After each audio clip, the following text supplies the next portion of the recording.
For more on what school choice means for the future of Catholic schools, we're joined now by the president of the National Catholic Educational Association, Snyder. Lincoln, is there a need for school choice because of identity and non-discrimination politics and curriculum issues? I think in general, the church teaches that parents should be able to select an education for their child, and this has been very consistent teaching. And so, beyond the politics of any one moment, the church has always recognized the role that parents should play in selecting the best school for their child.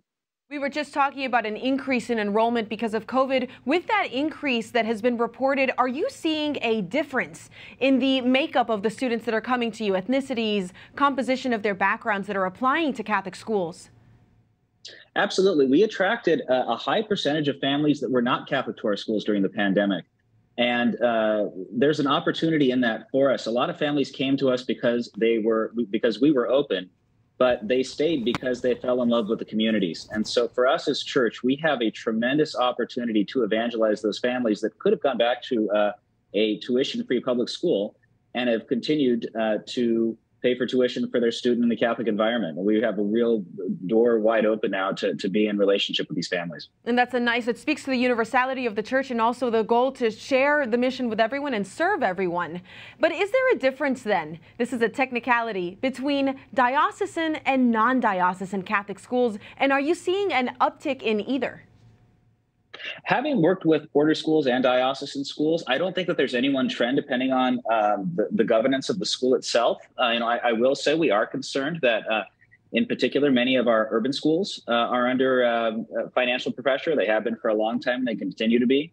And we believe that choice programs, when properly applied, can be a very powerful tool for parents in those urban communities to make sure that we have a Catholic option available for those families. Empowering those families so that they can do more for their education for their students. And how do Catholic teachers then fare in all of this? Are there efforts to recruit and retain them as those students come in and you have more and more demand? Yes, we are working very hard to recruit the next generation of faith-filled teachers. I will tell you that the witness our teachers offered during the pandemic was truly Christian witness, bar none. They came to school because they knew it was the right thing for the kids. Our schools were the first open in almost every jurisdiction in a very predictable environment. And our teachers believed that it was best for the kids to be there in person in class, and they delivered in all humility and with great courage. And so we're very proud of our teachers. And as we talk to parents as to why they've chosen to stay in Catholic school communities, they see it in our staff. The number one reason to stay is because they were just so impressed by our Catholic teachers. Well, we hope that we'll see a lot more. We were talking about West Virginia and Arizona earlier. Are there specific areas of the country, or are these nationwide trends where you're seeing this uptick in enrollment?